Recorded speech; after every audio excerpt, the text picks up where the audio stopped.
Hey, how are you doing? So today we're at the Lift Me Up Women's Conference. My name is Unique Zimoto. This year's theme is Give to Gain, and we're so excited to have women from all walks of life join us at this conference. Women leaders, entrepreneurs, but the big thing for us is intergenerational conversations. So you're going to be seeing a lot of younger ladies linking or networking with the older generation so that they can learn from the older generation and the older generation learning from the younger generation. So we're very excited. Women are going to be empowered. Women are going to get a lot of value from the different conversations, from AI to food security to climate change. We are here at the Lift Me Up Women's Conference and we're excited. Good morning, everyone. Thank you so much for coming. Thank you so much for giving me this platform. As I watch this, let me just share a bit about myself personally. Yes, I was born in Liberia. My dad is Liberian. My mother is an African American and grew up predominantly in the U.S. But I will share that this business that you see these pictures, when my team creates these pictures, or these videos, we're in constant fights because I said I don't want to see another woman with a pot on her head, with a child on her back. I want to see positive images. And one thing that is ingrained in me, my mother was also in this industry that I'm in. And I remember she would come home arguing, upset, and some of the same things that made her upset makes me upset today. So as I approach the end of my career, I am adamant that something has to be different. Yeah. It can't be business as usual. I also cringe and shy away from participating in formats like this because I feel that when people or when the world wants to devalue you, they create set-asides, They start talking about women empowerment, children, this thing, that, and it almost becomes cliche. So as I came in, I was late coming in, and I came in the middle of Janet's speech, talk to you. And I really like something that she said about perfection. And I don't think that's an issue just for you. I think it's all of us. I don't know what God put in women and what God put in man. A man would never think that he has to be perfect. He can be inadequate. He can be a bum in the ground. If you wash him up, he will still think that he could be CEO of a company. It would never occur to him that he's not enough. But all of us collectively, for some reason, we think that we are not enough. And I think all of us, as nurturers of this society, as the hands that rock the cradle of any society, we need to do a better job at raising our daughters different, so that we picture ourselves as the thought of not being adequate, the thought of waiting, the thought of anything that limits us should be not even within our DNA to even be considered.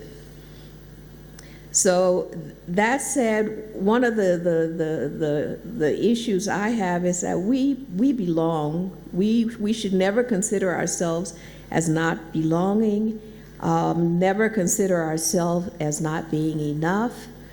And when we talk about sisterhood, I want us to be cognizant. It doesn't matter what religion you are, what sex you are. I mean, if we look at the world as it is, we've gotten to this place because of men. We need to assume our responsibility and embrace our responsibility for what we collectively can do as women to move this world in the right direction where we are.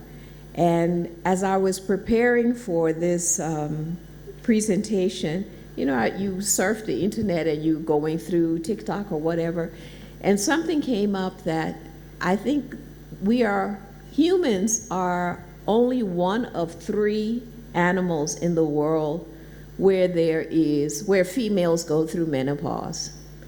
And it says that we do that because we know the first part of our lives is for procreation and birthing the next generation.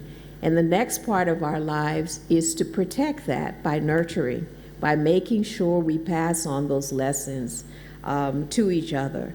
So I really love the concept of this give to gain. Before I get into my presentation, I will say that I also, going through the internet, and I came across someone saying if hard work and ingenuity was wealth, African women would be wealthy. I wouldn't even limit it to African women. I would limit it to all women, because we don't have the choice of going out and finding ourselves.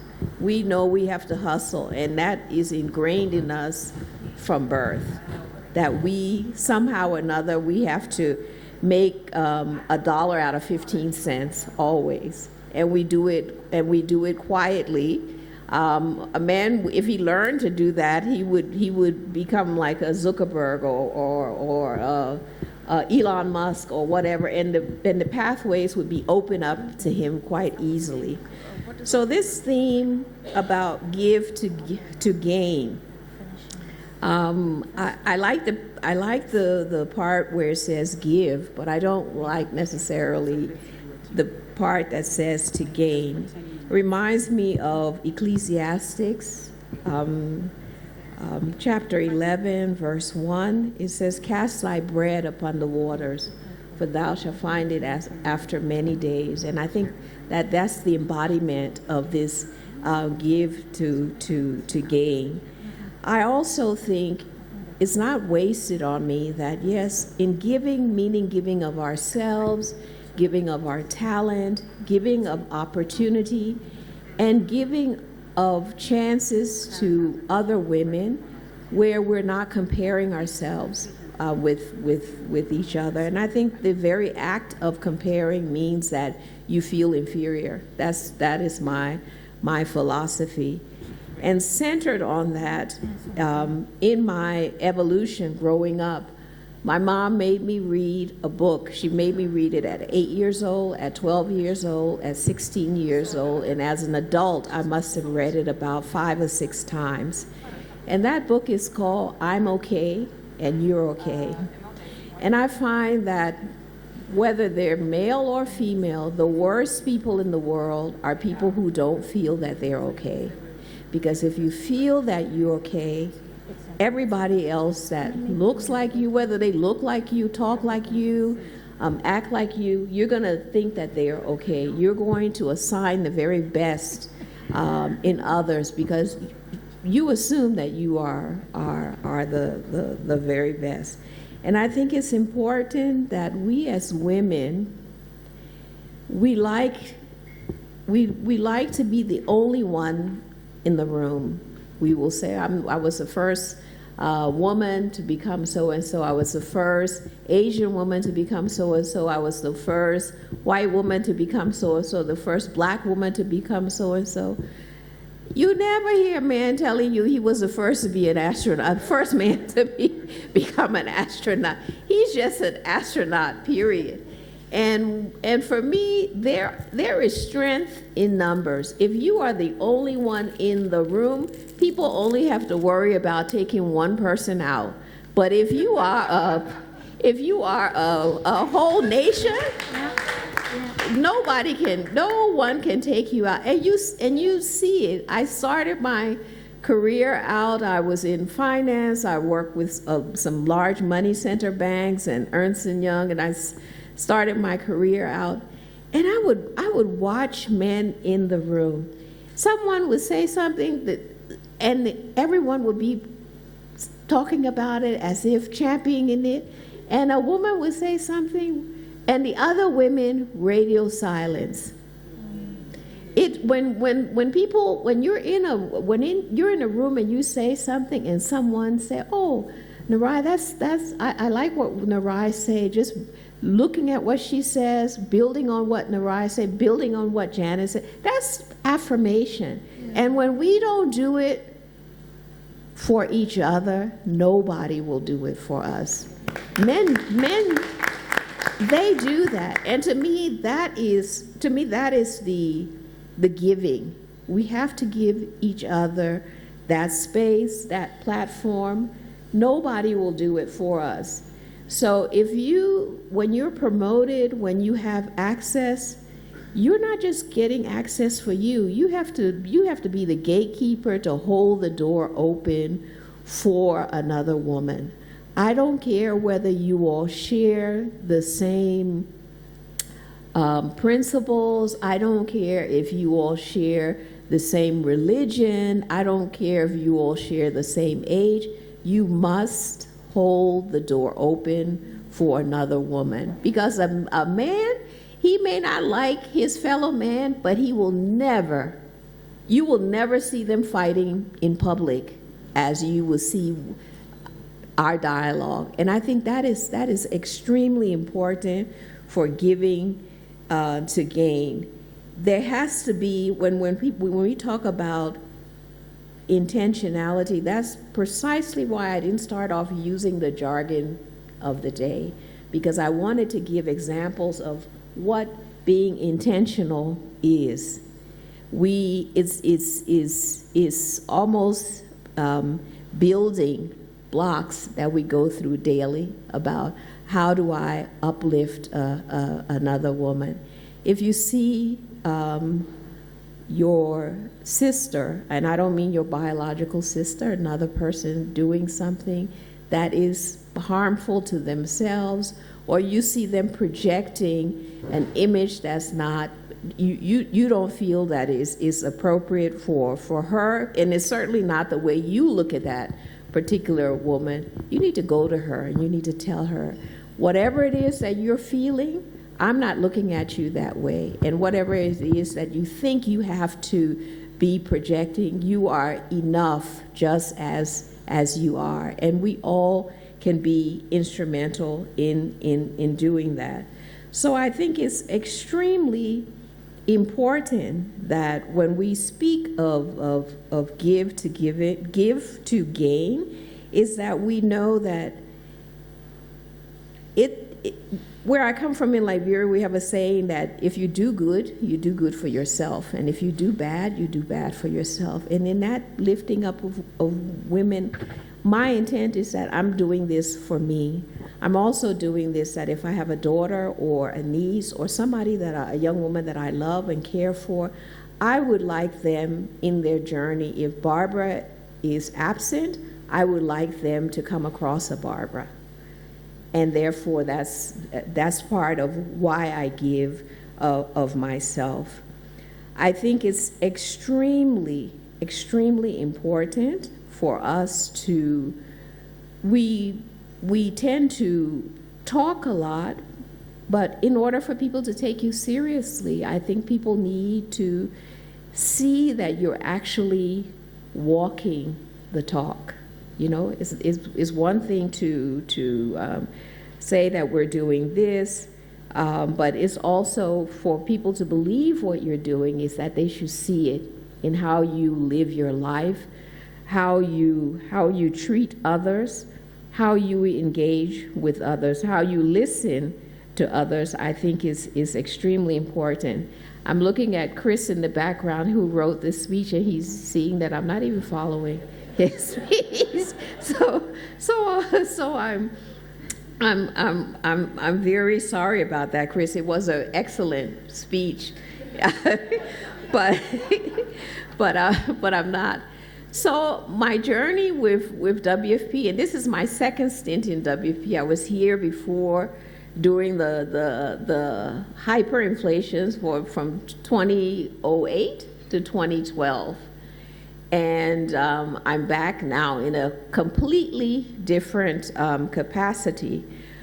But one of the things, when I came back, or when I was announced to WFP that I was coming back as a country director for Zimbabwe, and I know I said don't talk about being the first or whatever. I am the first black female country director for WFP in Zimbabwe. There's never been one before me. But there's a purpose to that. When I was leaving, I was a finance officer. And we had I think, Naraya, you guys had a going away party for me. And I got up to speak, and I said, I'm not going to say goodbye because I'll probably come back here as the country director. And I giggled, and everybody started clapping. And my country director for WFP then, who was a mentor, he said, Barbara, you think very highly of yourself. I said, yes, I do. I really do. He said, you're very ambitious. I said, you never know, I will come back. So long and short, years later, I'm back. And this wasn't even something that I applied to. Someone called me and said, would you like to come back to Zimbabwe? So the question that I asked you all, the first panel was, what if you could go back to your 18-year-old self? And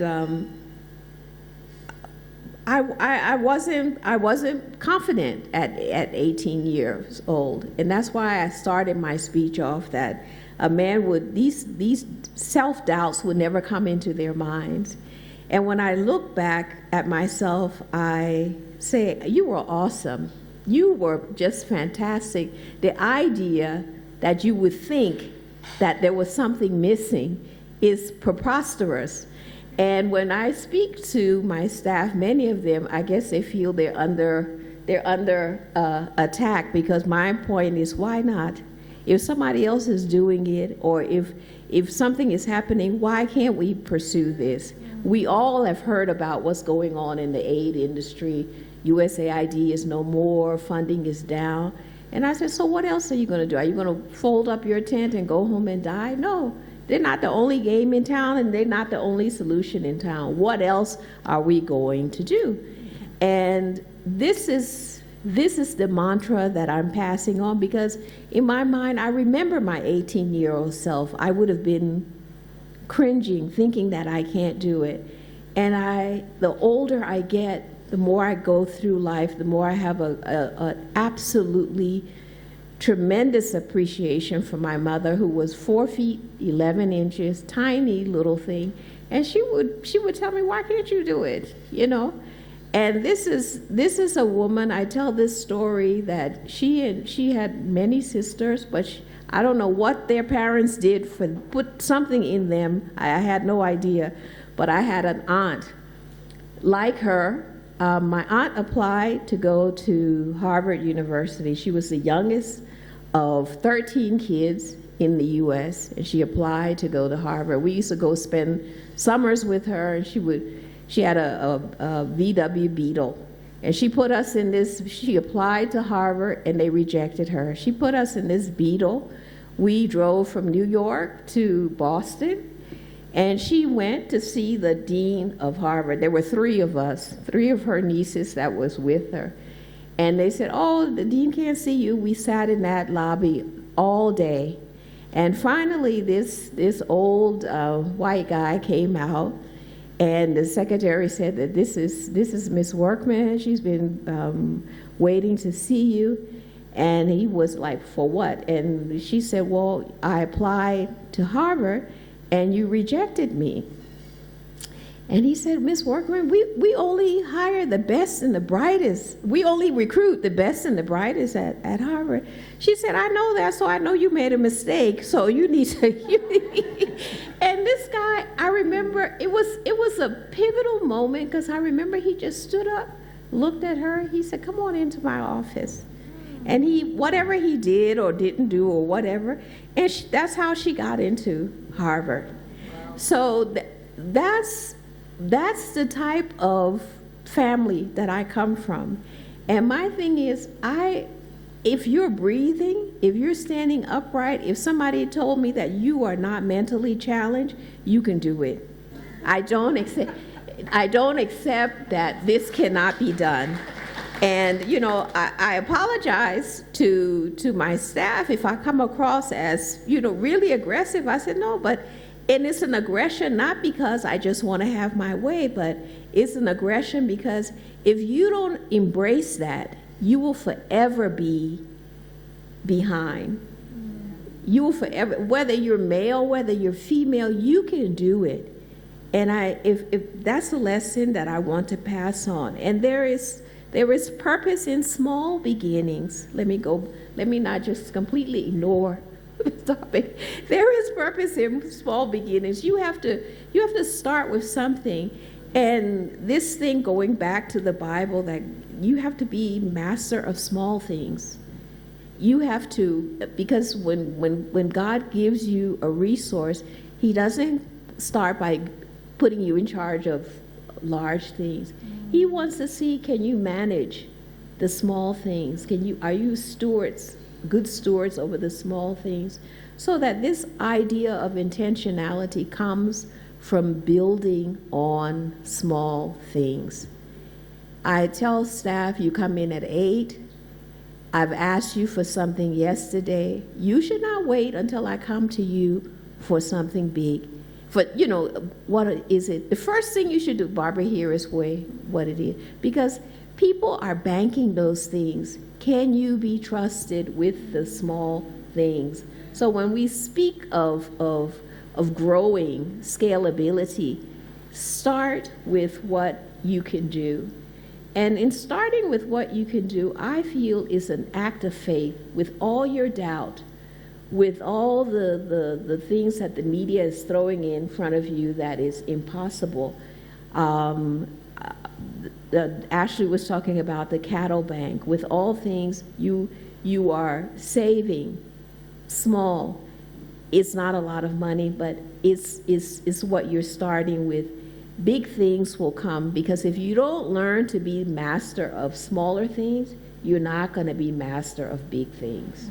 And people may laugh at you. People may tell you that you're too ambitious, but you have to treat each incremental step as I'm building for something bigger.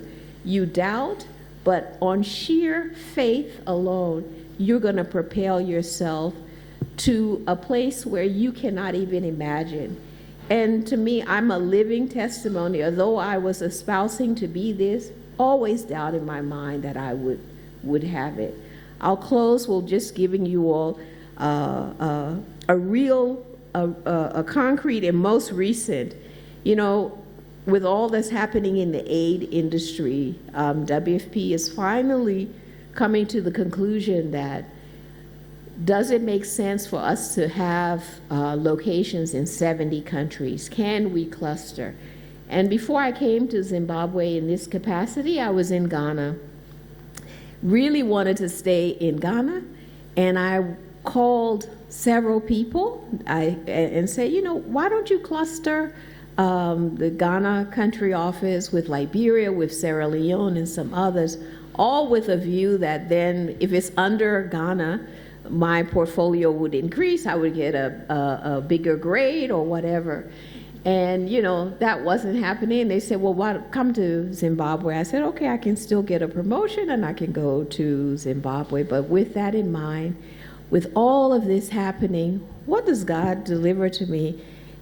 I've been told that with all of this happening, they're going to cluster Namibia, Eswatini, several other countries under where Zimbabwe.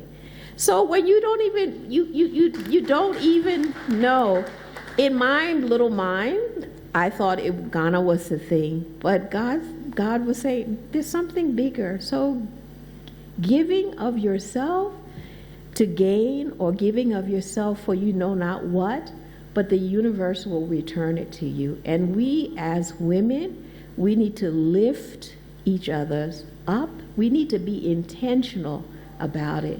We need to put aside grievances or whatever. And I'm not perfect. I don't love everybody. I don't like everybody. but I will say this to you. And the thing that helps me help others and genuinely be nice to people who I know have done me dirty is that I believe that each and every one of us, that person is not the source. The source of good or bad, the things that happen, that person is not the source.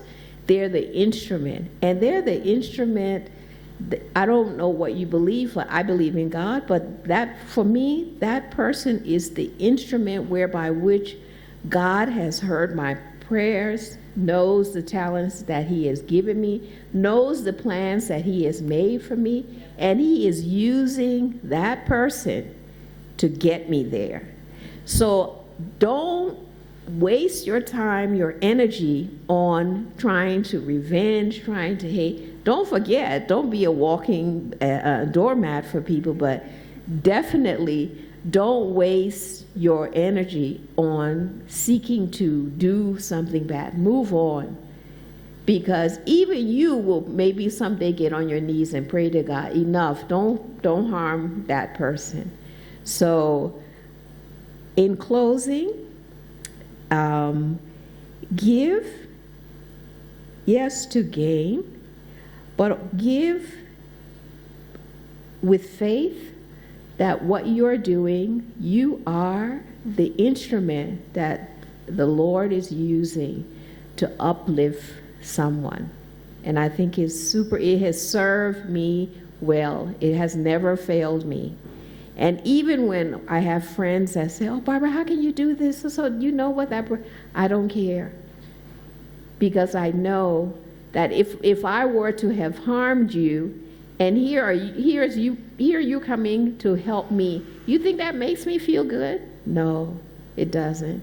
So they're not even worthy of the big things that God has for you. So I wish us all well. Lift each other up. Cast your bread upon the waters, because I guarantee you will find it after many days. Thank you so much. Sorry, Chris.